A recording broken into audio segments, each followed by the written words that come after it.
Welcome to the Startup Grind. Boa noite, cara. Prazer te receber aqui. Boa noite, obrigado pelo convite. Boa noite, pessoal. Todo mundo já tomou uma cervejinha, comeu pizza, tá tudo tranquilo, obrigado. É isso aí.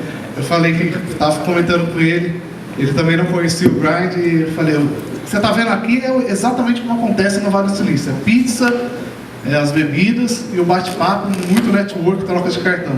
Eu quis reproduzir exatamente igual e está sendo bem legal, a gente tem bastante gente aqui. Eu não sei se vocês conhecem o Ricardo, vocês já leram lá na nossa divulgação. O Ricardo foi... O legal do Ricardo, a curiosidade, ele é campineiro, nasceu aqui, se formou aqui, na PUC, e trabalhou, tem uma baita experiência no mercado digital brasileiro, trabalhou com as agências, ele vai falar. Ele foi o primeiro funcionário do Facebook Brasil, quando o Facebook estava expandindo seu processo de expansão, ele que trouxe o Facebook Brasil, e atualmente na Microsoft. Então está desenvolvendo um trabalho legal, a gente tem bastante coisa para abordar. No final a gente vai contar uma cereja, eu vou pedir para ele contar uma cereja do bolo que ele me falou quando ele chegou. Mas para começar, cara, eu queria que você falasse pra gente um pouco da sua trajetória, quando você se formou na PUC, como foi?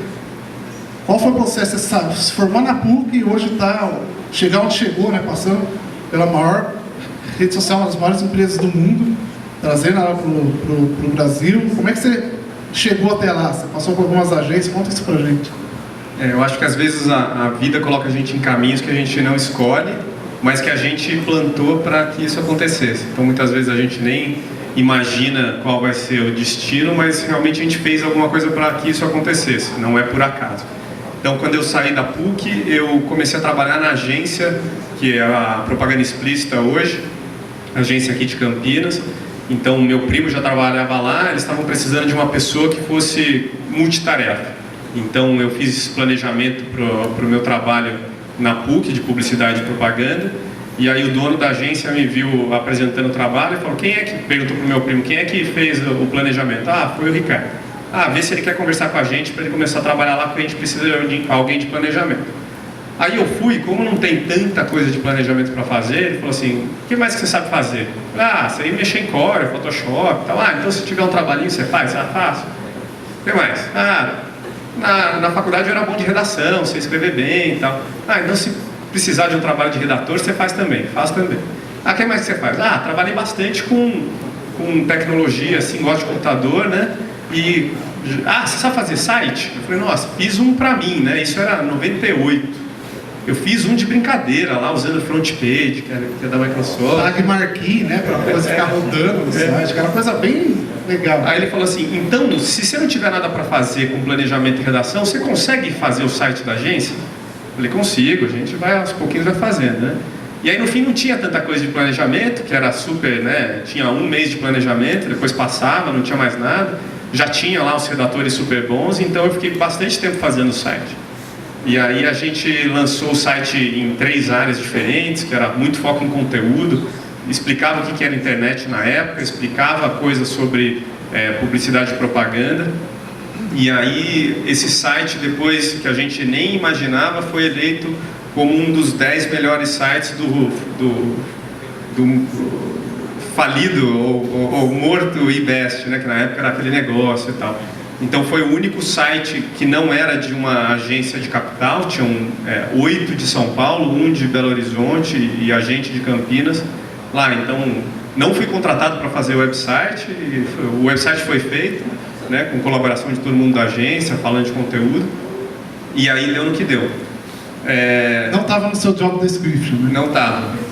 Você fez além do que foi... E aí tinha um dos sócios, ele passava e via eu mexendo num monte de código, né, código HTML e tal, e ele ficava perguntando pro outro sócio dele que me contratou, falava assim, cara, eu passo toda hora e aquele cara não está trabalhando.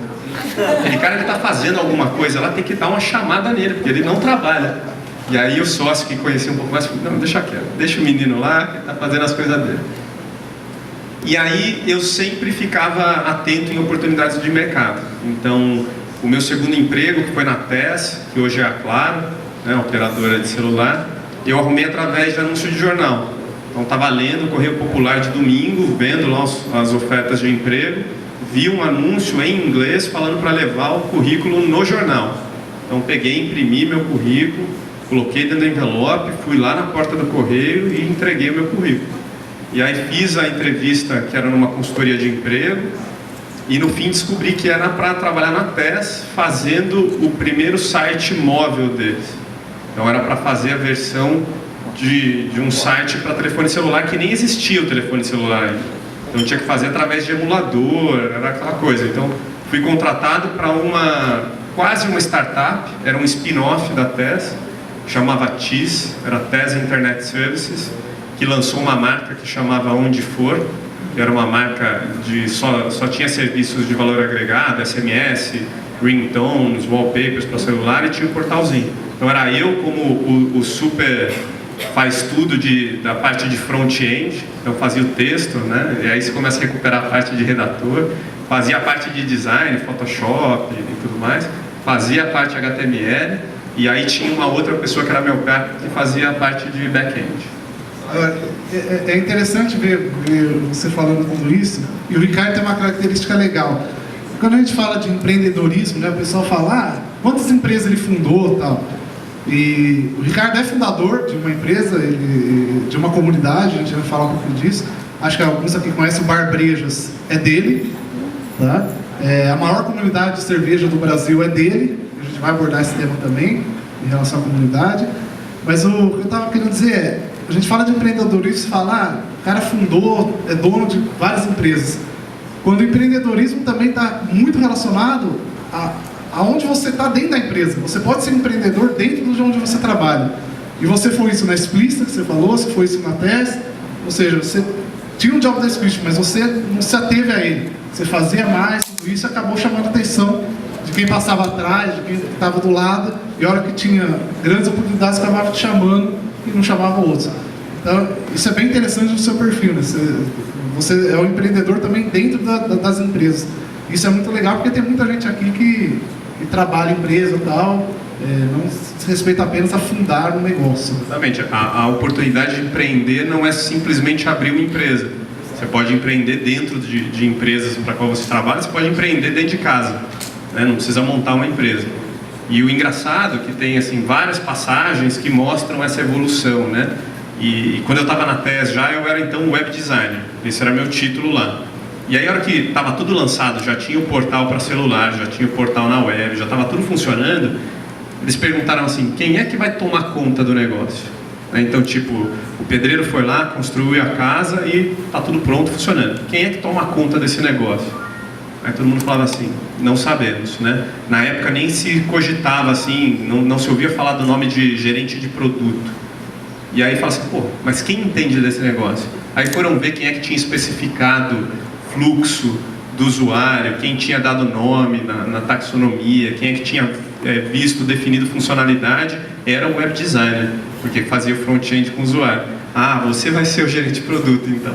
Aí foi aí que eu parei de mexer com tecnologia mesmo, de botar a mão na massa, e migrei para a gerência de produto. Naturalmente, acabei indo para a Telesp Celular, que era o líder do mercado, fui puxado por um amigo que tinha mudado para lá, e aí, então, foi... Como é que a gente arruma emprego no mercado, como as coisas acontecem, né? Então, o primeiro foi, eu fui atrás lá, ler o negócio, né? Não, o primeiro na agência, meu primo me indicou. O segundo, eu fui atrás. O terceiro, indicação, né? E aí, trabalhei alguns anos na Telesp Celular, virou Vivo, fazendo exatamente a mesma coisa, trabalhando com telecom. E dando continuidade só para a gente finalizar, eu passei um ano trabalhando na Electronic Arts, que é aquela publisher de games, faz o FIFA, Need for Speed e tal, na parte de celular ainda. Saí de lá e voltei para os meus tempos de agência. E fui trabalhar na FBIS, que é uma agência de São Paulo, que sempre foi uma das principais agências digitais. Recentemente ela foi adquirida e hoje faz parte do grupo WPP. Você fazia o que lá? Na FBIS eu entrei para cuidar de toda a área de mobile deles. Então, de novo, eu tinha... Começando, né? Porque na época não tinha mobile. A FBIS era uma das poucas agências que realmente tinha mobile de verdade. Tinha um grupo de 16 pessoas só fazendo mobile. E aí tinha gerente de produto, gerente de negócios e uma área de desenvolvimento. Então, eu como tinha esse expertise de tecnologia também. Fiz colégio técnico na ETEC, aqui de processamento de dados. E então eu liderava o time e coordenava tanto a área de negócio quanto a área de tecnologia. Aí eu fiquei lá 2 anos, foi super bacana, e aí apareceu uma oportunidade no Facebook. Foi super engraçado também como aconteceu. Eu sempre fico de olho no mercado para ver o que está acontecendo, e tinha surgido uma oportunidade no Google. E aí não deu certo, porque eu cheguei até a fase final e eles... Google Brasil. E eles congelaram a vaga. E aí, depois que eles congelaram a vaga, falaram que não ia acontecer, eu falei assim, vou começar a adicionar essa galera no LinkedIn, né, os recrutadores. Para caso apareça alguma coisa no futuro, a gente está conectado. Um desses caras, ao longo do processo, ele saiu do Google e foi para o Facebook. Então, quando eu fui adicioná-lo, ele já não estava mais no Google, estava no Facebook. Ele falou, podem me adicionar, tudo bem, mas deem uma olhada nas vagas para saber se tem alguma coisa realmente aberta para o teu perfil. Eu falei, Facebook, né? A gente usava muito pouco, era domínio de Orkut aqui, né? Eu falei assim, deixa eu olhar lá, né? Olhei, vagas, internacional, cliquei, Brasil, cliquei, São Paulo, cliquei, já lá, Growth Manager. Deixa eu ver aqui esse negócio. Aí comecei a ler, falei assim, caramba, isso aqui eu sei fazer. Aí eu já tinha a carta de apresentação pronta, que eu tinha usado no Google, currículo, todo bonitinho, mandei. E você manda naquela, né, sem pretensão nenhuma. Vamos ver o que dá. No dia seguinte já entraram em contato, aí marca entrevista por telefone, Skype, e aí aquelas coisas assim que são bizarras, né? Na hora que você precisa falar com a pessoa que vai ser sua futura chefe, a sua internet cai, o seu telefone celular não funciona, você entra em desespero, você começa a caçar hotspot pela rua para tentar falar. E aí acabei entrando no Facebook como um dos primeiros funcionários. Tinha uma pessoa que cuidava assim meio que de meio período, que era o Júlio Vasconcelos. O Júlio Vasconcelos, quem não sabe, fundador do Peixe Urbano. E tem uma história curiosa em relação ao Júlio e ao Facebook. Conta pra gente como que aconteceu. O pessoal estava tentando, o Facebook estava tentando achar uma pessoa para liderar o processo de crescimento. Quando a gente fala crescimento, é aumentar a base de usuários num determinado país. Faça um parênteses, explica pra gente o que é o Growth Manager. Então, o Growth Manager, ele pode fazer qualquer coisa, absolutamente qualquer coisa, que traga mais usuários e retenha usuários naquele produto. Então, coisas que a gente fazia na época era, por exemplo, se você precisa convidar os seus amigos, no Facebook Estados Unidos eles integraram com Hotmail e Gmail para você ler a sua lista de contatos, mas ninguém sabe da existência do Paul, do Wall, do Tef. Então, é papel do Growth Manager local fazer a integração com essas coisas. O cara só vai entrar na rede social se tem jogos, por exemplo, que estava cheio no Orkut. Então tem que trazer os Game Publishers para a plataforma. Os Game Publishers só vêm se tiver meio de pagamento para eles poderem rentabilizar. Então você tem que integrar meios de pagamento. O cara ele não quer abandonar o Orkut porque todas as fotos dele estão lá. Então você tem que criar um aplicativo importador de fotos, que era o tal do Migracut, né? Então tudo isso são estratégias que você acaba fazendo para trazer usuários. Trazer celebridade. Então eu fui na casa da Ana Maria Braga, do Luciano Huck, do Marcos Luque, para fazer a página deles de Facebook, ensinar esses caras que eles não tinham que ter perfil, que eles tinham que ter página. Como que era isso? Você ia lá, tinha que explicar para a gente, eu não sei se eles conheciam o Facebook. O caso, a gente pode até voltar agora para o Júlio, que aí eu já faço um loop com ele. Então o Júlio, ele era amigo do diretor da área de crescimento internacional, porque eles fizeram um Stanford lá em Palo Alto juntos. E aí quando o Júlio já estava todo pronto para voltar dos Estados Unidos e começar a iniciativa de abrir o Peixe Urbano, o Facebook já estava procurando uma pessoa no Brasil, não encontrava, e falou assim, pô Júlio, a gente conhece você, né? Por que você não dá o pontapé inicial lá no Facebook para a gente enquanto a gente não acha ninguém? Ah, o Júlio, pô, vai ser bom, né? Eu não vou ter tanta coisa para fazer no começo, que a gente vai estar engatinhando, e eu vou poder falar com um monte de empresa bacana em nome do Facebook e também poder, né, apresentar o Peixe Urbano. Então ele começou, ele que deu o pontapé inicial.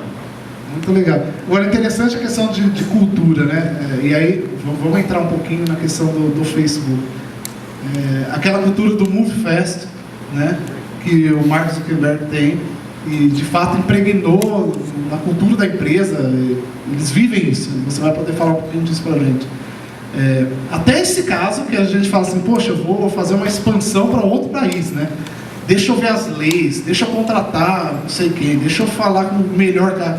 Foi meio que quase foi uma informalidade, né? Falou, cara, você tá indo pra lá, cara, eu não achei ninguém, você não faz pra mim? Foi mais ou menos assim mesmo. Totalmente informal. Eu, quando fui contratado como primeiro funcionário, não tinha escritório, ficamos 9 meses sem escritório, então eu fazia reunião ou nas empresas dos parceiros, ou no Starbucks, trabalhava de casa, home office total, era contratado por uma outra entidade, que não era o Facebook Brasil ainda, porque eles não tinham aberto a empresa, então era realmente bem hacking, né? E para fechar o loop, só comentando do Júlio, então depois, obviamente, fui contratado e o Luciano Huck decidiu investir no peixe urbano, não sei se vocês lembram disso, né? Que ele pegou acho que 4%, alguma coisa. E nessa o Júlio, que já não estava mais no Facebook, falou assim, você não quer conversar com o cara lá do Facebook? Seria legal você ter uma página lá. Porque ele já era famosão no Twitter. Né? Ele fez uma apresentação. Daí ele foi super bacana, fui lá na casa dele, a gente montou a página lá na hora. Então, todas essas iniciativas visando trazer gente, quer dizer, ter um ecossistema bacana que chame pessoas, que elas se sintam bem na plataforma e que convidem os amigos e a gente consiga ter o viral loop, que a gente chama, né? O loop viral, quer dizer, uma pessoa chamando outra e essa pessoa chamando pelo menos mais do que uma para que esse negócio cresça. Você então matou o Orkut no Brasil, podemos dizer quando eu peguei... A culpa é toda tua. A culpa, esse cara boa parte da culpa é do Mark Zuckerberg, que fez um produto que tinha alguns diferenciais, né? A parte de plataforma o Orkut não tinha, trouxe jogos depois, né? Aplicativos.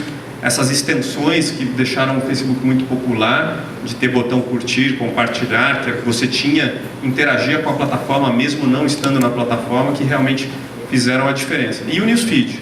Então, uma piada que eu fazia na época era assim, todo mundo se sentia mal no Orkut porque você realmente bisbilhotava a vida das pessoas. Você entrava no Orkut e pensava, quem é que eu vou bisbilhotar hoje? Você tinha que pensar no nome das pessoas, você tinha que entrar lá, né? Então você lembrava de 3, 4 e ficava realmente perseguindo, né? E aí quando vem o Facebook que tem o Newsfeed, você se sente bem melhor. Você fala assim, agora aparece para mim, não sou eu que persigo as pessoas. Eu estava ali vendo, de repente apareceu a notícia, eu não tenho culpa. Então essas coisas fizeram a diferença no crescimento. Quando eu comecei no Facebook eram 2 milhões de usuários únicos no Brasil versus 40 milhões do Orkut. Hoje o Facebook já deve ter beirando 100 milhões. Quando eu deixei o Facebook, 1 ano e meio atrás, tinha mais de 75 milhões de usuários ativos. Os usuários ativos aqui entram pelo menos uma vez por mês. Impressionante, né? E o Orkut fechou as portas agora, né? Dia 13 de setembro, acho. Imagina, deve ter um cartaz lá, persona não grata, Ricardo Sanjão. Nunca mais arrumo trabalho no Google. Ou no Google, né? No Google nunca mais. Nunca mais. Você viveu muito a questão da cultura do Facebook, que é total cultura lá do Vale do Silício. Obviamente, a gente sabe que o primeiro passo é você ter uma grande empresa, criar uma startup, tá? Você ter um baita produto, eles sempre falam isso. A primeira coisa, sempre que me perguntam também é como faz para montar uma startup ou crescer? Cara, você tem que ter primeiro um puta produto, mas muito bom. E depois, cara? Que depois do baita produto, você trabalhou com crescimento, quais as principais ações que você fala para o pessoal fazer para conseguir ter o app, ou a empresa, a startup, o site deles começar a ter tração, a famosa tração? Acho que a principal coisa que eu aprendi lá no Facebook é que não adianta você fazer um super planejamento, não adianta você fazer um monte de pesquisa, você realmente se preparar super e agir muito pouco, né? Então o Facebook ele era muito de agir bastante. Então tem o ditado lá, move fast and break things, né? Quer dizer, vá rápido, mesmo que você acabe quebrando algumas coisas, é melhor do que você ficar parado. Então, e aí essas regrinhas, elas não são novas, né? Então eu lembro que eu era moleque e falava assim, é melhor, eu prefiro ter que segurar e falava burro, que era o animal, né? Eu prefiro segurar do que empurrar né? Então é basicamente a mesma coisa. E aí eu lembro aí é bonitinho, né? Fala assim, deixa o seu jardim bonito que as borboletas virão, não era? Falava assim, né? Tem umas frases ajuda, né? Que são clichês. Aí é a mesma coisa. Beleza, mas na prática, cara, como que é? Né? Você tem que deixar o seu produto legal que as coisas vêm. Mas elas não vêm, né? Quem é empreendedor aqui sabe que elas não vêm. E aí você realmente tem que entender quais são as... Eu senti um certo conforto e alívio no pessoal. Cara, putz, que bom. Uma voz divina falou, elas não vêm. E aí você tem que descobrir quais são as alavancas. que vão movimentar o seu negócio. Então, se a gente falar de rede social só existe se tiver um monte de gente entrando, pessoas gerando conteúdo, outras pessoas interessadas nesse conteúdo, compartilhando, comentando, quer dizer, interagindo com esse conteúdo. Então lá tinha a regra do viral loop. Quem não conhece é super simples, pesquisem na internet, você tem que ter um motivo, né, que a pessoa vai compartilhar alguma coisa, essa pessoa tem que gerar interesse, que a outra não simplesmente receba a mensagem, mas ela também compartilhe. E aí você tem que enfiar combustível para que esse negócio continue acontecendo. Se você gerar 1 a 1, você tem um crescimento linear que em algum momento, quando romper essa barreira, ele não acontece mais. É como se fosse um caminho de pólvora, se você tira um pedacinho, ele não expande. O viral loop é você ter pelo menos 1.1, vamos dizer, compartilhamentos para cada um que eu faço. Então, se a gente for falar de números inteiros, eu quando compartilho, eu tenho que ter no mínimo 2 pessoas compartilhando, para que eu tenha um crescimento geográfico exponencial. Então, isso é uma coisa. Agora, qual que é a alavanca que vai fazer essa geração de interesse? Esse que é um negócio complicado. O combustível que coloca no início pode ser, por exemplo, propaganda, né? Mídia comprada, pode ser um PR bem feito, pode ser um vídeo viral que divulgou a tua marca. Mas se você não tiver os outros elementos de interesse para que esse negócio continue a crescer, em algum momento isso se rompe. Então é importantíssimo ficar avaliando vários pontos-chave do teu negócio para entender o que acontece em cada um dos momentos para que isso nunca se rompa.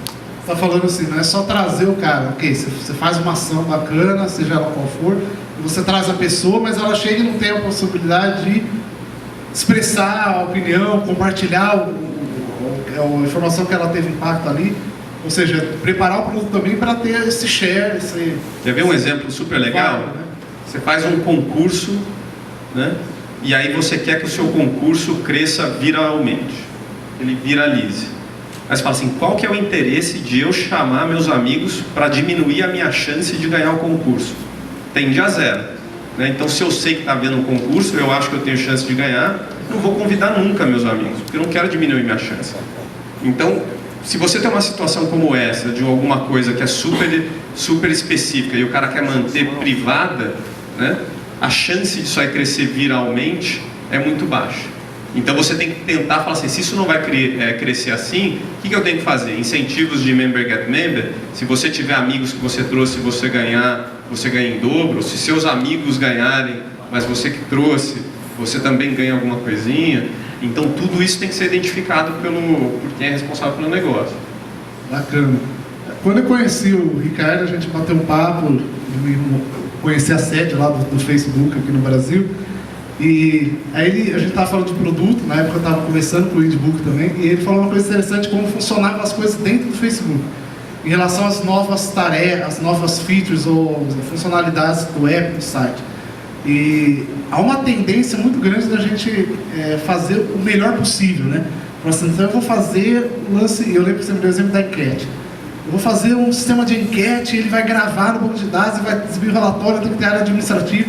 Quem trabalha com produto já começa a pensar em tudo isso daí. E aí eu lembro que você deu o exemplo da enquete do Facebook, que não foi, cara, foi tão simples e banal que foi feito, porque eles precisavam testar. Como que funcionavam essas novas features, como que se desenhava, qual que era o processo? Todo mundo tem muita liberdade para fazer código dentro do Facebook. Então, se você trabalha na área que é responsável por gerar código, você pode ser o estagiário no primeiro dia, você tem a oportunidade de colocar a tua criação em produção. Né? Ela não vai para 100% dos usuários, ela vai para um público pequeno, mas você já consegue ter uma reação real de como aquela tua funcionalidade foi aceita pelos usuários. Se você quebrar alguma coisa com o seu código, você tem que estar pronto para resolver. Então ninguém vai te recriminar por ter quebrado alguma coisa, mas você tem que estar lá, né, pronto para resolver o problema que você criou. Então basicamente a regra é essa. Vários produtos, eles são feitos na ideia de um hackathon, né, que é uma maratona de codificação que vara a madrugada. As pessoas pensam em alguma coisa que pode ser banal e que para um grande pensador, né, fala assim, um cara que é gerente de produto, ele quer colocar um monte de funcionalidade, ele pensa em todas as situações de uso, eu tenho que entregar alguma coisa que atenda 100% dos usuários. Nesses hackathons, muitas vezes tem muito menos tempo para fazer E tem gente que não é um super gerente de produto e ele tem uma ideia muito simples e ele quer ver como é que acontece. Então, o exemplo mais bacana de Facebook era quando eles lançaram a parte de fotos do Facebook, ela foi um sucesso brutal. E fotos no Facebook, eu lembro a estatística, o Facebook tinha mais fotos, 100 vezes mais fotos do que todos os outros serviços de compartilhamento de fotos juntos. Tá? E os outros serviços tinham edição de olho vermelho, rotação de imagem, recortar, tinha que compartilhar com não sei quem, montar álbum num Identifica a câmera, né? Tinha tudo. Você pensasse como gerente de produto, ninguém esqueceu nada. E o Facebook não tinha nada disso. A única coisa que tinha era você poder taguear os seus amigos. Então, que era a coisa mais frustrante. Você acabou de sair de uma viagem com um monte de gente, ou de um Natal, ou de uma festa de aniversário, e aí você tem que ficar pedindo e-mail das pessoas para poder mandar foto. Daí a foto é muito grande, ela fica barrada, né, na capacidade máxima do e-mail. Aí não tinha essa estrutura de nuvem que tem hoje e nunca ninguém via a tua foto, porque daí você nunca combinava aquele evento para mostrar o álbumzinho e tudo mais, esse negócio se perdia. Então o Facebook com uma funcionalidade super simples, eliminando todas as outras e colocando simplesmente o tagueamento dos seus amigos, se tornou hiper popular. Uma coisa interessante assim, que tem muito no Vale, resolva um problema real, da vida real, e aí você vai conseguir sucesso no que você está fazendo. Então o exemplo da foto é perfeito, né? Cara, qual que é o problema que você tem real que você não consegue fazer no virtual? Cara, é mostrar as fotos, sentar e mostrar o álbum de foto. Cara, isso não existe mais. O Facebook foi lá e falou, bom, vou te mostrar o meu álbum de foto de outra maneira. Foi lá e fez isso, ao invés de ficar fazendo uma cacetada de informação que não ia ter sentido nenhum. Super interessante isso. Como é que era a cultura, cara, lá no Facebook? Conta pra gente, como é o Mark Zuckerberg, ele atuava como CEO próximo, como que ele alinhava a visão da empresa? Conta como era a cultura lá dentro do Facebook Brasil, e eu sei que você passou muito tempo lá no Facebook em Palo Alto, na Willow Road. Conta como que é lá o headquarter deles também. Bom, quando eu entrei, o Facebook tinha 1.500 funcionários. Hoje, quando eu saí, tinha mais de 5.000. Hoje já deve estar bem maior do que isso. Então o Mark ele ainda conseguia falar com as pessoas individualmente. Então eu lembro que na primeira semana que eu comecei, fui lá para Califórnia e ele sentou com a gente e ele conhecia as coisas e fazia as perguntas sabendo a realidade de cada país. Então ele estava super interessado na época em Índia e Brasil, porque eram países de população muito grande e que tinha uma penetração forte de Orkut. Cara, ele respira o Facebook. A vida dele é essa. A vida dele é 100% esse negócio.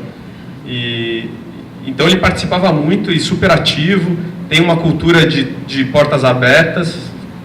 Toda sexta-feira o escritório parava, tipo 4h30 da tarde, para fazer um all hands. Então é que nem um cenário que nem esse aqui. Então o Mark que falava o que estava acontecendo, abria para perguntas, trazia executivos que estavam fazendo alguma coisa bacana. E aí quando está falando executivo, qualquer pessoa na verdade, que fez um projeto legal, que queria falar para a empresa, e microfone aberto. Todo mundo pode fazer qualquer tipo de pergunta. Então isso cria um ambiente de colaboração. As pessoas elas sentem que elas podem dar ideias. E aí eles incentivam ainda mais. Então tem o hackathon, você tem qual que é a prioridade. Então tem uma área, né, X, e a área não decide sozinha qual vai ser a prioridade daquela área. Não é do tipo, eu sou o gerente da área, eu que entendo do mercado e eu que vou definir o nosso roadmap. Não, era através de votação. Toda a área dizia o que eles achavam que era melhor, fazia uma votação e era definido o que era. Muito legal. Essa cultura é fantástica. Agora, uma coisa interessante na tua carreira é que você saiu do Facebook, onde tinha essa cultura move fast, e, cara, vamos lá, tem que fazer, vamos revolucionar, essa pegada startup ainda, e foi para uma empresa, um dinossauro da indústria de software e tecnologia, que é a Microsoft. Cara, é um 180 graus, completamente diferente. O pessoal falava pra mim, o que você fazia no Facebook? Eu falava, não, eu cuidava de crescimento. Então, os caras gargalhavam, né? Falavam assim, você não trabalha então, né? Porque o negócio cresce sozinho. As pessoas convidam os outros para entrar, você não precisa fazer nada, né? E assim foi, eu fiquei 3 anos no Facebook, todo mundo ficava falando que meu trabalho era fácil. Aí eu falei assim, não, eu quero arrumar um trabalho bem difícil, cara. Aí eu falei assim, não, eu vou cuidar de crescimento do Bing no Brasil. Vou bater no Google. Cara, você merece aplausos. O cara não gosta. E aí, agora falando sério, apareceu uma oportunidade super bacana na Microsoft, que é uma empresa que eu sempre admirei. Né? Eu tinha computador desde da era lá dos primeiros PCs XT, tela verde, sem mouse, disco 5 1/4. Então eu sempre admirei muito o trabalho da Microsoft de conseguir trazer o computador para a mesa realmente nossa, assim, né? Em alta escala. Pode falar, a Apple criou, mas quem realmente conseguiu colocar aquele computador num custo acessível para a gente, acabou sendo uma união lá de IBM e Microsoft. E aí quando eu vi o desafio, que era realmente competir com o Google no que é o motor gerador de receita que permite com que o Google seja esse gigante que ele é hoje, que é o mecanismo de busca, eu falei, cara, esse desafio é legal, porque ninguém vai falar que meu trabalho é fácil. Aí eu aceitei o desafio, entrei como, a gente chama, né, em inglês é Business Development, em português tem alguns nomes, mas normalmente é desenvolvimento de negócios. Né? Eu costumo falar que ninguém entende o que essa posição faz, né? Eu falo assim, faz contrato. É parceria, você vai lá e fecha uma parceria, fecha um contrato, assina por alguma razão. Então, basicamente o que eu fazia, né, o mecanismo de busca para ele poder crescer, ele tem 3 etapas. Melhorar a qualidade do produto, para que as pessoas façam a busca e realmente encontrem o que elas estão buscando. Você precisa que tenha uma empatia com a marca, que as pessoas reconheçam a marca, tenham confiança na marca. Então tem que criar brand awareness, brand recognition, né, essa empatia. E a terceira é trabalhar com distribuição. Então o que é distribuição? É você colocar um mecanismo de busca no lugar mais fácil para que o usuário possa usar sem nem mesmo pensar que ele está usando uma determinada marca. Então vou fazer um parênteses para vocês entenderem bem como é que funciona esse negócio e a diferença de um site que já é escolhido e um site que é usado por consequência. Você acorda de manhã e você fala assim, eu vou entrar no Facebook para ver o que meus amigos estão fazendo. Quando você vai fazer uma busca, você fala também, eu vou no Google fazer uma busca. Mas se o cara trocar o mecanismo de busca e colocar um outro que entregue exatamente a mesma coisa, você pode usá-lo. Só que se o cara trocar o Facebook por qualquer outro, como o Google Plus tentou fazer, tem todo um conteúdo lá que não está no outro. Então existe uma diferença muito grande quando você cria uma série de assets, né, que você controla. E aí eu posso falar um pouco mais do Brejas também, que tem essa estratégia também, de gerar algumas coisas que você construiu, que você tem e que ninguém mais tem. Então você tem algumas barreiras de entrada para concorrentes e barreiras de saída para o usuário. Então no mecanismo de busca, se o Google não comprar o default search engine do Firefox, por exemplo, ele perde uma grande parcela de receita. Então ele tem que ir comprar mercado literalmente. Então essa é a parte de distribuição. Se você tem na barrinha lá do teu browser alguma coisa, você nem para pensar, você vai direto lá e faz uma busca. Se não for Google, mas entregar o resultado que você quer e você não tiver a versão de marca, provavelmente você vai ficar convivendo com isso eternamente. Você está entregando exatamente o resultado que você quer igualzinho o outro. Então essas 3 etapas existem. O Bing no Brasil hoje, ele está na primeira etapa ainda, que é a construção dessa massa de indexação para que o produto tenha qualidade, para que possa evoluir para a fase 2 e 3. E como que você enxerga, falando especificamente de busca agora, como que você imagina a evolução das buscas online? Porque queira ou não, obviamente, tem se feito um grande esforço e a questão do engine, o mecanismo, isso é uma constante evolução. Mas a exibição dos resultados é da mesma maneira que há 6, 7 anos, 8 anos atrás. Os anúncios, os formatos de anúncios, por mais que variaram um pouco, mas ainda é o mesmo desde que o Google começou com essa questão de anúncio. Enfim, o que você imagina para o futuro de busca? O Google está fazendo, confesso que eu não sei o que você pode falar, quando você busca alguma coisa já traz imagens, ou seja, está começando a casar outro tipo de conteúdo, exibido de maneira diferente. Como que você imagina, na tua opinião, a evolução do mecanismo de busca na internet? Então eu vou dividir a resposta em duas coisas, né? Como o mecanismo de busca tem evoluído e como a publicidade dentro dele tem evoluído. Então a publicidade ela é bem antiquada em termos de formato, super eficiente ainda, mas por exemplo o Facebook ele conseguiu trazer uma inovação que ele misturou a mídia display com a de performance de texto, né? E deu certo. E aí é muito provável que a gente comece a ver esse mesmo tipo de ação nos buscadores, tá? Ou então inserindo, como se fosse na sua timeline, né, do Facebook, que ele começou a inserir formatos de mídia ali dentro, principalmente pensando em mobile, que não tem uma segunda coluna, pode ser que isso comece a acontecer também nos buscadores, que a gente comece a ver. Então, em termos de mídia, pode ser realmente que a gente veja essas evoluções. Em termos de funcionamento, o futuro das redes sociais está muito na linha do que acontece com Siri, Google Now e Cortana. Eu não sei se vocês tiveram oportunidade de testar algum desses serviços, eles são muito mais preditivos. Então você já diz onde você mora, você já diz qual é o seu time de futebol, você já diz quais são os seus interesses em termos de entretenimento, de esportes, de saúde, e você precisa fazer menos buscas porque esses mecanismos de busca já trazem as respostas, imaginando que naquele determinado momento você quer saber daquilo. Então se você acaba indo num determinado site todo domingo à noite para verificar resultado de futebol, ele começa a te alertar e já traz esse resultado para você sem que você precise fazer a busca. A mesma coisa para trânsito, para clima. Então, Cortana da Microsoft é um serviço super legal que fazia predição dos resultados dos jogos da Copa. Não sei se vocês lembram. O serviço não está disponível no Brasil ainda, mas apareceu bastante nas notícias porque ele acertou todos os resultados, exceto o Brasil perdendo na... 7-1 não é possível. Não, ele não dava os resultados, mas ele dava só se ganhava ou perdia, não dava o número de gols. Mas acertou que o Brasil ia perder, mas disse que o Brasil ia ganhar e ficar com bronze. No fim, perdeu. Bacana. Não, então, assim, se vocês tiverem a oportunidade de testar algum desses serviços, é mais ou menos esse caminho que deve evoluir os mecanismos de busca. Legal.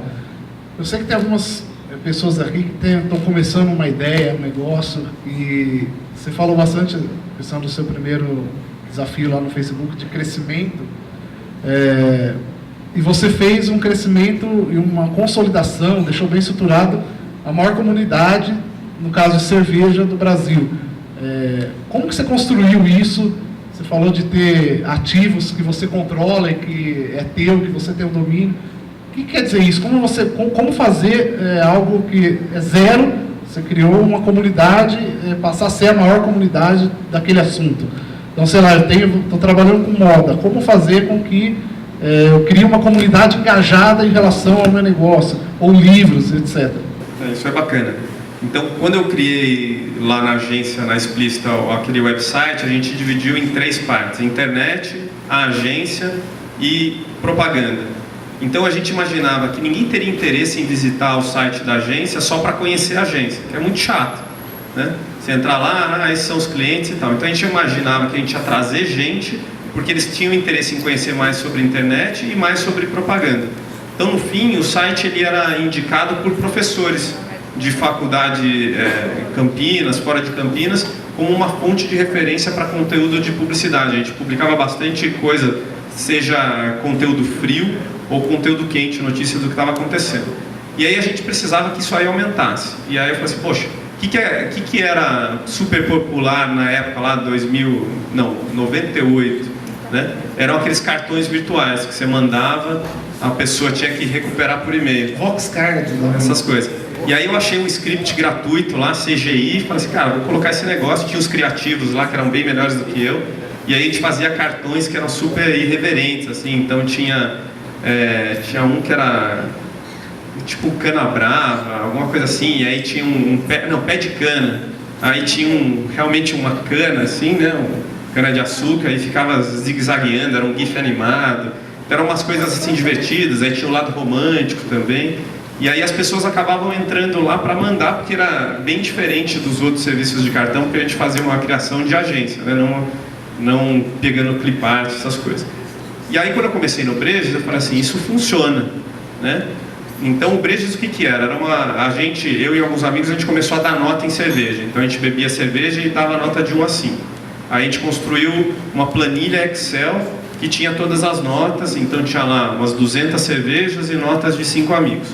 Aí todo mundo começou a pedir a planilha ficou grande, e aí era super complicado, na época não tinha banda larga, ficar mandando um arquivo de 3, 4 megas para lá e para cá. A gente falou assim, vamos colocar isso na internet? Aí eu já nem fazia mais site na época.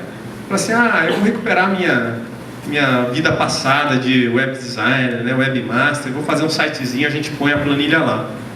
Aí essa planilha que estava lá virou um sistema de verdade, que as pessoas podem entrar e cadastrar a cerveja, colocar a nota. Só que a gente falava assim, como é que a gente vai atrair mais visitas, né? Vamos criar conteúdo. E era cerveja especial, cerveja cara, importada, difícil de achar, né? Qual que vai ser a nossa estratégia de conteúdo? Cara, vamos falar com todo mundo. A gente começou a criar cerveja e saúde, cerveja dá barriga ou não dá barriga, como curar ressaca, piada de cerveja, joguinho de cerveja, é melhor tomar cerveja ou ir na academia, quem é melhor, é cerveja ou homem, é cerveja ou mulher, né?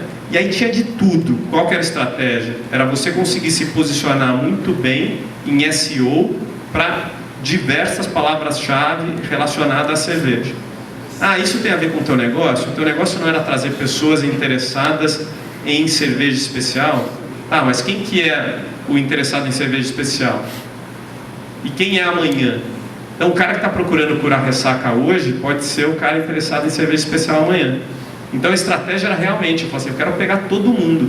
E quem se sentir atraído e quiser ficar porque viu a piada, mas viu também que tem um ranking de cervejas, que ele consegue entender, saber como avaliar, entender mais sobre estilos, escolas, esse cara fica. Se esse cara não gostar, ele viu a piada, gerou uma impressão, que para mim é bom, né? Aumenta o número de usuários únicos, e esse cara um dia pode voltar, né? Consigo pelo menos fazer um primeiro impacto de marca.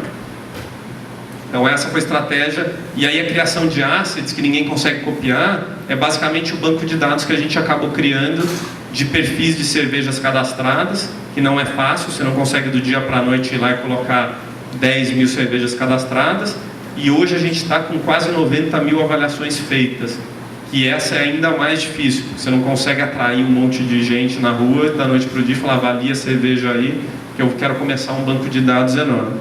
E aí isso começa artigos originais no blog, cria uma comunidade que é um fórum, que as pessoas conversam, gera muito conteúdo espontâneo, esse conteúdo indexa super bem, porque tem coisas que só são conversadas ali dentro, tem palavras-chave de cervejas importadas que só são mencionadas ali, e tudo isso ajuda a trazer bastante tráfego. Estratégia de conteúdo, então você define como uma das principais pilares para crescimento. Conteúdo, lógico, negócio da internet, né? Com certeza. Então eu lembro de dar dica para diversos amigos, assim, né? Então tinha um amigo meu espanhol nos Estados Unidos montando um negócio de distribuição de Ramon, né? O presunto cru. Eu falava pro cara, você precisa criar conteúdo de tudo que é jeito. Então você precisa dar dica de harmonização, história, comparativo calórico, por que ele é melhor do que outra coisa. Por quê? Porque isso aí atrai pessoas que são interessadas no assunto. E se você puder expandir para fora do assunto de coisas, então quem gosta de presunto cru pode ter interesse em queijo, então faz uma análise de queijos que vão bem com o presunto. Então você vai pegar pessoas buscando por queijo e não por Ramon, mas o interesse por queijo acaba levando o cara a conhecer o teu produto. Então, para diversos negócios, essa estratégia é super importante. E aí eu lembro muito bem de várias coisas aplicadas em grandes empresas que se aplicam ao seu negócio também. Então, não sei se vocês vão lembrar ou se vocês chegaram a saber por que o Orkut não cresceu fora do Brasil. Alguém sabe? Responde. O Orkut não cresceu por culpa dos brasileiros. Porque quando o Orkut saiu, ele cresceu muito rápido no Brasil, porque não tinha outros serviços semelhantes no Brasil. O Orkut foi o primeiro. Fora, já tinha alguns outros, né? E aí começou a ter aquela enxurrada de brasileiro, sem camisa, falando português. Aí a hora que chegam os gringos, né, de diversos outros países, falam, que idioma é esse? O que esses caras estão falando? Quem que são esses caras sem camisa? O que é essa história de dar beijinho, beijo não beijo, o cara de cima? Então tem aquela comunidade super legal, vamos falar de um assunto sério, e aí começa o jogo do beijo não beijo, o que você faria, não sei o que lá. Abandonaram, todo mundo correu do Orkut, né? E aí você começa a entender e fala assim, como é que o Facebook fez? O Facebook foi crescendo em comunidades, então ele abria para um colégio, depois ele abria para outro, então ele trabalhava microcosmos, as pessoas só viam pessoas que tinham, vamos dizer, uma afinidade semelhante, ele não abria para outros países, aí começou a abrir para outros países, deixava separado, eram redes separadas, e aí ele conseguiu limitar esse efeito Orkut. E aí eu lembro que no Brejas, o meu sócio, que é o Maurício, que é meu sócio no bar também, ele falou assim, a gente precisa fazer um fórum, as pessoas querem discutir sobre cerveja. Eu falava assim, a gente não tem base suficiente para abrir um fórum que não fique às moscas. Aí se você abre um fórum e tem um chato lá que ele fica, só ele escreve, espanta todo o resto. Então a gente precisa realmente atingir um volume mínimo para ter um fórum para que isso realmente dê certo. Então é muito importante você pegar às vezes exemplos que não são banana com banana, mas falar assim, olha, se aconteceu esse efeito lá no Orkut, né, porque cresceu muito rápido ou porque entrou um público que não era o público que deveria dar a cara do serviço, pode acontecer com você também. Cara, super interessante, acho que serve para qualquer negócio, qualquer mercado, essas dicas que ele deu, de você trabalhar com microgrupos, né, como pequenas comunidades. Hoje é um dia histórico aqui, assim, que vocês vão poder falar que souberam antes de todo mundo. O que você fez hoje? Hoje você falou que você... Hoje eu entreguei meu crachá na Microsoft. Último dia na Microsoft. Meu último dia. Então, beleza. E agora vocês vão saber para onde ele está indo e quem está vindo aqui para o Brasil. Então, segunda-feira eu começo no Pinterest e vou ser responsável por ajudá-los a abrir a operação deles aqui no Brasil. Então, aí o legal nem o mercado sabe. E foi um momento bom para a gente fazer o Ela, né? Porque a gente começou a falar de microcosmos.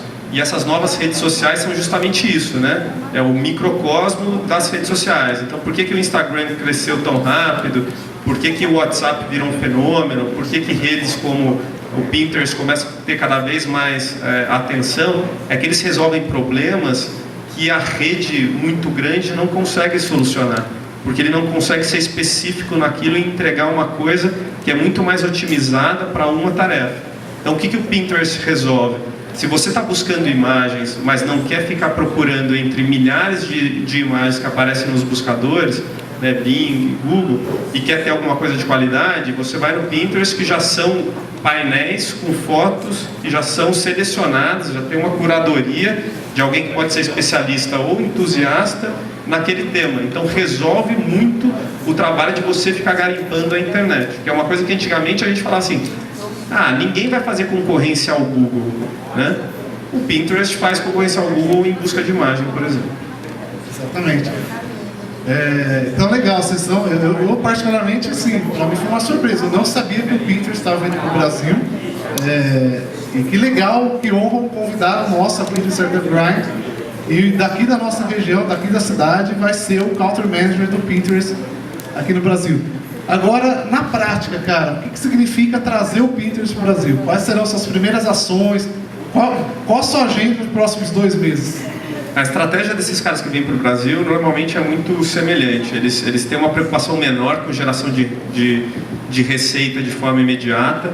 Então, ele quer trabalhar crescimento de base de usuários, engajamento, e aí as estratégias vão ser muito semelhantes àquelas que eu comentei um pouco com o Facebook. Então, tem que fazer muita evangelização, explicar para as pessoas o que é o serviço. Você tem que trazer parceiros de mercado que falam com o usuário final, veículos de mídia, grandes portais, celebridades, influenciadoras. O Pinterest ele é muito forte em alguns segmentos, como por exemplo design, moda, artesanato. Então realmente você conseguir trabalhar essas comunidades de maneira que elas abracem o produto e virem advogados defendendo a plataforma é super importante. Então o foco inicial é trabalhar com isso. O Pinterest não tem feito publicidade fora dos Estados Unidos, ele tem um teste rodando só no mercado americano com 30 anunciantes para ver como é que é a receptividade disso e fazer ajustes. Então novamente não lança esse negócio de uma maneira enorme. E aí, quando eles realmente estiverem seguros de que essa é a forma correta para expandir, que a gente vai começar a pensar em rentabilidade no Brasil. Quantos milhões de usuários tem o Pinterest no mundo? Você sabe? Sei, mas isso eu não sei, o número que eu tenho de cabeça pode não ser o número oficial. Então eu prefiro, para não ter erro, eu prefiro não falar. Entendi. No Brasil você sabe ou não? Não, no Brasil eu não sei. Tá. Então legal, vocês vão ver aí o desenvolvimento do Pinterest no Brasil. Ele já está em português? Já está em português, e-mails, está todo localizado. Legal, bacana. O escritório, obviamente você falou home office e tal, mas é legal, o pessoal que está aqui, né? Quem sabe como aconteceu com você, uma possível emprego no Pinterest aqui no Brasil, olha aí. Então é bom o network aí, vocês ficarem ligados com o Ricardo. Tem que ficar sempre de olho nas vagas em aberto. Exatamente. Entra no site, às vezes o pessoal acha que não funciona, né? Entra no site da empresa, vai lá, procura, clica no país, lê, se aplica e tal, porque dá resultado. Entendeu? Comigo funcionou mais de uma vez. Exatamente. Não é a história do raio, né? Falou assim, você foi sortudo e tal. Não. Em 2 vezes, 2 empregos que conseguiram dar uma guinada grande na minha carreira. É o primeiro que eu saí lá de agência e trabalhar numa empresa grande, uma multinacional, em telecom, com mobile, que eu fiquei anos e anos trabalhando com mobile. E a outra que me tirou desse mundo de telecom e me levou para o mundo de internet, Vale do Silício, esse tipo de coisa. Não tem segredo, cara. Tem que trabalhar. É que trabalhar dá trabalho, né? Muita gente acha que vai para o caminho, você tenta achar atalho aí. Mas é por isso que eu falo que são poucas as empresas que valem $1 bilhão.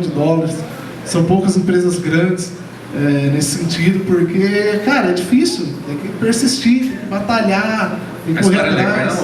Legal, falando dessa questão de que as coisas, né, resgatando o que eu comecei lá atrás. Eu nunca pensei em ter um site sobre cerveja, eu não gostava de cerveja. Toda a história começou com uma viagem de 4 amigos, que é um amigo que mora em Genebra, mandou a foto da geladeira dele, que estava lotada de cervejas e a gente não conhecia nenhuma. E aí um dos amigos falou assim, a gente tem que chegar na casa dele já tendo tomado pelo menos um pouco para discutir com ele alguma coisa. E ele começou a anotar em papel, assim, folha sulfite, anotando a caneta as notas.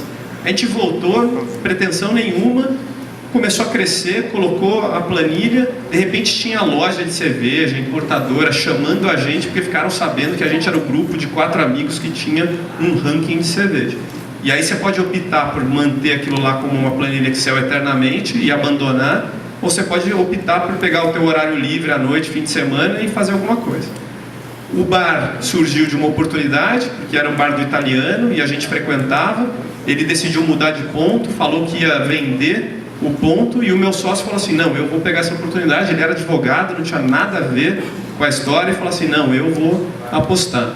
E aí deu certo. Eu tenho uma outra sociedade com um amigo na Bahia, de umas casas, tipo um hotel, e só funcionou porque quando ele decidiu ir para lá montar o negócio, eu falei, se você um dia precisar de alguém para ser sócio, me dá um toque. Eu não sei se vou poder, eu não sei se eu vou querer, mas assim, eu falei para ele que eu tinha essa intenção. Então tem muita gente que não fala nada, não fala dos planos e acha assim, eu tenho uma boa ideia, vou guardar para mim, né? E acho, no Vale do Silício eles falam muito isso. Se você tem uma boa ideia, você tem que falar com muita gente, porque alguém vai ter que apostar nessa tua ideia junto contigo. Se você guardar ela para você, alguém vai ter essa mesma ideia e vai implementar e você vai acabar ficando sem.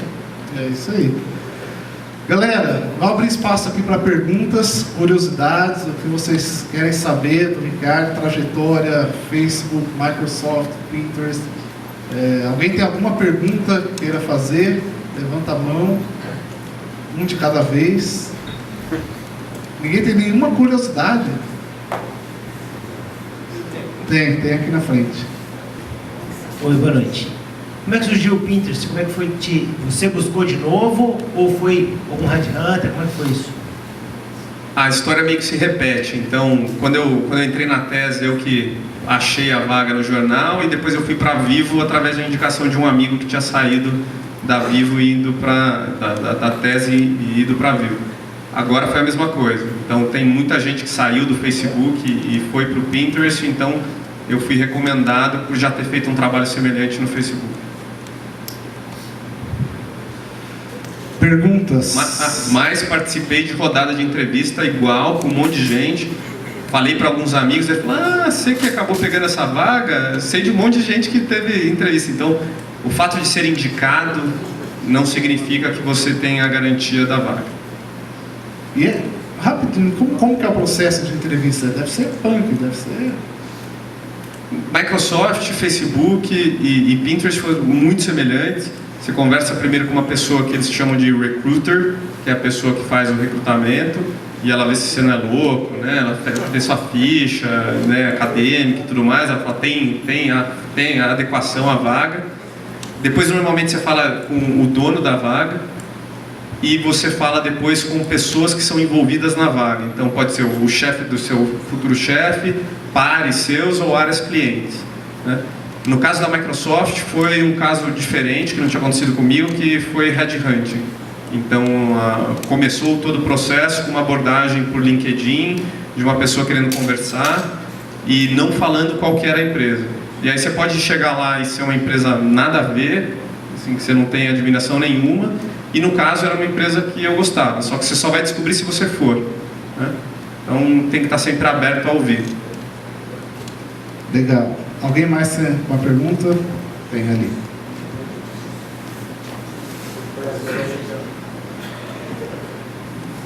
Ricardo, tudo bem? Queria que você falasse um pouco qual que é a previsão que você tem, por exemplo, no Bing daqui no Brasil. Tem alguma perspectiva? Ele consegue chegar no calcanhar do Google como ferramenta, como motor de busca? E a relação de ads, do investimento em mídia que você vai ter no Bing. Você estava comentando que aquela questão do display e da performance do Facebook ajudaram muito os anunciantes a ter um resultado melhor nas campanhas de ads, né? Você vê o Google já buscando essa mudança, esses novos formatos, né? E de que forma talvez o Bing se o Bing entrar com esse novo formato de mídia, ele possa tentar ganhar um pouco de território, né, do Google em relação a esse motor de busca. Quais são os seus próximos 5 anos nessa competição entre Microsoft e Google nesse mercado? O Bing no Brasil ele tem entre 2% e 3% de market share. Então o Google é super dominante. Nos Estados Unidos, o Bing tem 30%, o Google tem alguma coisa com 50%, 55%. Então mostra que é possível realmente desbancar o Todo-Poderoso. Então você falar que, poxa, 30% versus 55%, estão meio ali. Tem várias pesquisas de rua que colocam resultados lado a lado e o Bing ganha. Então, e tem algumas buscas verticais, por exemplo, de imagem e de vídeo, que notoriamente o Bing tem resultados melhores do que o Google. Então, aqui no Brasil é pequeno, aí você começa a ver Austrália, Reino Unido, são mercados que o Bing já tem algo próximo de 10%. Então, assim, é possível. Fazendo esse investimento nessas etapas e tudo mais, acontece. A evolução dos modelos publicitários tem a ver também com um pouco de ruptura. Então, para o Google resolver mudar um negócio que está dando super certo e que ninguém contesta hoje, traz os resultados que eles querem, é você romper com o antigo e poder não dar certo com o novo. E você tem que ter uma estrutura toda para realmente dar suporte aos seus anunciantes. Imagina a indústria que existe por trás de pequenas agências de performance fazendo aquele negócio, todo mundo já sabe operar, e você começar a trazer formatos muito diferentes. Então, é muito menos provável que o Google faça isso, né? Aí a previsão, a minha, não é nem coisas que eu ouvi na Microsoft, até porque eles não têm esse DNA de canibalização que, por exemplo, a Apple tem um pouco mais. Então ele prefere ficar lá com o grande cash cow deles do que mudar. Em termos de comparação de performance, o Bing tem uma performance de ROI, de retorno de investimento, muito melhor, porque ele tem muito menos competição. Então, como a compra de publicidade nos mecanismos de busca através de bidding, né, de leilão, como você tem menos gente leiloando no Bing, o retorno é melhor. A questão toda é que tanto Google quanto Facebook e quanto Bing, eles têm uma limitação de inventário. Então, se você falar assim, eu quero falar com pessoas de 18 a 25 anos que moram em Campinas, curtem cerveja e que curtem a página da Ford. Aí você vai estar falando com um público super pequeno, por mais que seja ótimo, né, o veículo não vai ganhar dinheiro com isso a agência também não vai conseguir um bom 20% em cima disso, e esse negócio não acontece. Então, para mecanismos de busca que tem um corpo menor, ele sofre disso. Algumas palavras-chave, por mais que tenha um ROI muito bom, não consegue entregar. Facebook, mesma coisa por algumas segmentações. Por isso que também o Google tem uma vantagem enorme quando ele tem esse corpo gigante. Mas assim, a questão de conteúdo, por exemplo, a entrega que ele tem de resultados, ele vai ser infinitamente menor talvez do que do Google. Ou, por exemplo, se você pegar um motor de busca que nem o Baidu, no mercado dele, ele domina. Ele é um mercado que o Google até nem tem tanta penetração quanto tem lá. Mas a geração de resultados finais do Bing, ele não tem nenhum cruzamento com os resultados de Google, ou eles têm alguma conexão de geração de resultados. Tipo, eu pesquiso sobre cervejas no Bing e no Google, e eles vão me gerar o mesmo tipo de conteúdo, ou vai ter alguma... por exemplo, no Google vai ter uma extensão de resultados maior pelo fato de ter uma indexação de conteúdo muito maior dentro da rede do Google. Vai depender de mercado, porque o mecanismo de busca ele é adaptado para idioma e para mercado. O resultado que a gente tem hoje no Brasil, ele é muito semelhante já. Então, quando eu entrei 1 ano e meio atrás, algumas coisas realmente tinha uma defasagem do que aparecia no Bing. Tá? Hoje o Bing tem uma qualidade muito semelhante com o que tem no Google em vários segmentos. Alguns ele acaba perdendo um pouco, por exemplo, conteúdo super quente que a gente fala, o super fresh. Acabou de acontecer alguma coisa, o Google mostra, o Bing demora mais para mostrar, mas isso está muito ligado a investimento de servidor. Para você ter essa capacidade de fazer um crawling na internet inteira super rapidamente, você precisa ter muito servidor por trás disso. O Google tem mais que o Bing hoje. Outra pergunta. Ricardo, boa noite. Boa noite. Eu quero saber, com toda essa experiência, principalmente nas grandes, aí, se você tem interesse de fazer trabalhos de mentoria ou investimentos em ideias aqui no Brasil. Eu faço de maneira informal.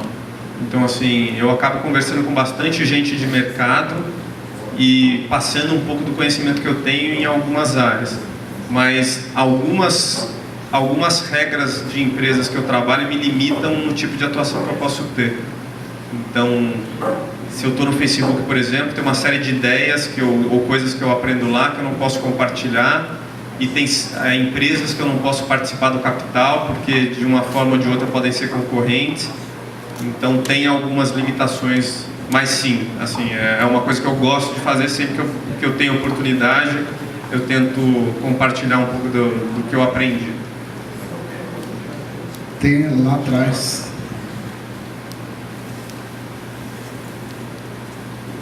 Ricardo, pela sua experiência a gente vê que você é um especialista em cultura digital do brasileiro, né? Desde os seus primeiros empregos você está crescendo o mercado aqui dentro do brasileiro, comprando ideias, comprando coisas novas aqui. Eu queria saber de você duas coisas, assim. Qual que é a sua avaliação sobre o comportamento do brasileiro com coisas novas de internet? Se a gente vê que o brasileiro dominou o Facebook, tem muita participação dominou o Orkut, tem muita participação no Facebook, provavelmente vai adquirir também o Pinterest como uma nova ferramenta também. E a segunda pergunta seria, como você adquiriu esse conhecimento de você poder fazer alguma coisa se tornar viral e fazer com que as pessoas comecem a compartilhar e tenham interesse nesse assunto, se é algum curso, se é só experiência, se é troca de ideia, o que você teve lá atrás para começar a adquirir esse conhecimento que você tem hoje? Eu vou citar uma coisa que eu acho que é a mais importante. O brasileiro ele é super receptivo a novidades. Então o brasileiro ele vai usar 3, 4 redes sociais ao mesmo tempo, ele vai criar conta em todos os e-mails que você colocar na frente dele, ele vai abrir conta de blog em tudo que é lugar, você dá um Facebook Connect para ele nem pensa, ele já vai clicando. Então, como ele tem pouca visão de qual poderia ser o problema, seja de privacidade ou seja de usarem a informação dele para alguma coisa, ele sai adotando tudo que aparece pela frente, o que é muito bom, né, do ponto de vista de você falar, não existe aquela restrição que existe, por exemplo, no mercado da Alemanha, que o cara ali super ressabiado, não quer compartilhar nada, não coloca a foto dele em rede social, não compartilha nada, não aceita amizade. que a gente não tem aqui. Então isso é uma coisa que a gente pode aproveitar. E aí muitas vezes a gente pensa, não, esse mercado já está dominado por essa ferramenta que é super usada. Muitas vezes o brasileiro vai adotar todas. Então você pega serviços de cloud, o cara tem o OneDrive da Microsoft, tem o Dropbox, tem o Google Drive e sai criando por aí. E coloca foto aqui, coloca arquivo lá, vai distribuindo e tem de tudo. Com relação à questão de aprendizados e tudo mais, eu acho que pouca gente nasce gênio, pouca gente nasce brilhante ou nasce com um dom. Então, isso não é só na parte de intelecto, é também na parte de físico, é na parte de emocional. Então, são poucos os atletas que você conhece que, por exemplo, nasceram muito bons, não se esforçaram em nada, são super habilidosos, né? E aí você pega no futebol alguns casos, os caras eram cachaceiros, mas jogavam pra caramba. Você olha hoje, isso não existe mais. Então, assim, ou você se dedica e melhora aquelas qualidades que pode ser que você já tenha nascido com elas, né, e realmente se destaca no mercado, ou você é brilhante. E aí os brilhantes são muito poucos, né? Então cabe a nós sermos esforçados, né? E aí esforçado, cada um decide o que faz com o seu tempo e onde se esforça. Se você topa chegar em casa depois do trabalho, jogar o seu futebol e se jogar no sofá, ficar vendo novela, ok, é uma decisão sua. Se você quiser chegar em casa, ler um livro, começar a se aprofundar em alguma tecnologia, se dedicar 1 hora por dia para escrever um artigo para o teu blog, ou pesquisar como é que você pode fazer um ranking de cervejas, e a hora que você já estiver cansado disso, você partir para o próximo, é a decisão sua do que você faz com o seu tempo. Tem algumas pessoas que vão fazer isso de uma maneira mais otimizada, mais rápida, outras não, né? Então eu acho que não existe muito segredo, eu acho que existe esforço. Dá tempo de mais uma, só mais uma. Tá bom, as últimas duas a gente encerra. Depois tem aqui na frente. Você falou que você trabalha no Facebook, tinha muita cultura de Run Fast, Break Things, e você também trabalhou na Microsoft, na Vivo, empresas que eu acredito que sejam um pouco mais burocráticas para você colocar a mão nos seus projetos. Nessas empresas maiores, nessas corporações, como você fazia para enfrentar uma possível diferença de cultura que te freava de alguma maneira? Na Vivo eu decidi sair. Então, quando eu trabalhei na Vivo, ela ainda era, vamos dizer, ágil, inovadora. Eu peguei uma fase super legal da Vivo. E aí quando ela começou a ficar super engessada, eu falei, é hora de eu ir embora, porque eu virei o chato na empresa. Então todo mundo entendia que aquela era a nova fase e eu era o cara fora do comum. Então eu decidi sair. Na Microsoft eu já entrei sabendo que a empresa era assim. Então já tinha amigos que passaram pela Microsoft, então eu sabia exatamente a realidade que eu ia encontrar. E aí quando você já entra adaptado, você sabe que você vai ter que jogar aquele jogo, e aquele jogo ele eu não vou dizer político, porque eu acabo colocando a palavra política como alguma coisa muito de manipulação, mas você vai ter um trabalho de influência muito grande. Então você tem uma boa ideia, você precisa saber para quem você compartilha, você precisa ganhar aliados, você precisa saber como é que você constrói todo o discurso para que as pessoas realmente comprem a sua ideia. E você tem que chegar com toda uma bagagem já de defesa. Então, vou dar um exemplo rápido. Se você chega a apresentar uma ideia e já não tiver uma aprovação do jurídico, na Microsoft ninguém nem ouve a sua ideia. Então, a primeira coisa, tem ideia, olha, fala com o jurídico, vê com o jurídico se está tudo certo para seguir em frente, porque na Microsoft, sem aprovação de parte legal, não vai. Valeu, obrigado. Tem a última aqui na frente. Eu queria saber da sua experiência, né, principalmente tendo trabalhado no Facebook, você enxerga como tendência na utilização das redes sociais, né? Você falou de conteúdo que está em uma rede social e que não está em outra, né? E esses dias eu estava lendo uma matéria falando do Facebook, né? Que o conteúdo no Facebook decaiu muito e algumas empresas até estão cogitando nem estar mais lá.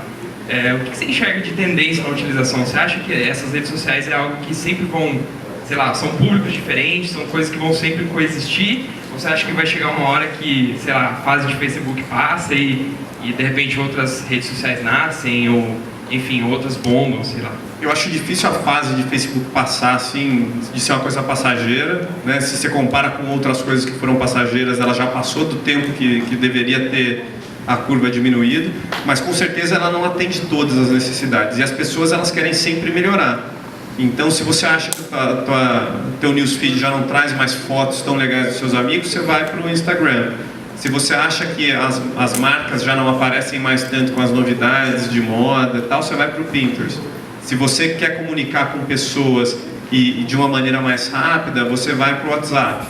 Então, não é à toa que o Facebook comprou o WhatsApp e comprou o Instagram, porque ele sabe que o público dele vai começar a adotar essas ferramentas que são muito mais diretas, e ele não quer perder o usuário, então ele acaba trazendo esses caras para próximo. Essa tendência vai continuar acontecendo. Obrigado. Beleza, gente. Eu queria agradecer aqui ao Ricardo, agradecer aos nossos patrocinadores, Big RP, Opsi Bloom. Quem não pegou o evento passado, a Opsi Bloom fez uma cartilha para quem está começando, então com os cuidados jurídicos você tem que se preocupar, algo simples, direto, objetivo. E Big RP, obrigado pelo apoio. Ricardo, foi um super prazer conversar com você. Pelas perguntas aí, você vê que o pessoal realmente engajou, foi bem legal, várias curiosidades. 30 de outubro, o Álvaro Novaes foi criador foi o cara que coordenou a campanha dos mamíferos da Parmalat. O maior ícone de propaganda aí, acho que brasileira. Então foi diretor de marketing da Unilever, da Bombril, foi presidente e CEO da JWT, uma das maiores agências de marketing do mundo. Hoje ele está num fundo de investimento, ele vai estar com a gente conversando dia 30 de outubro. Então, não perca, as inscrições já estão abertas. Ricardo, obrigado, prazer. Valeu, pessoal. Boa noite.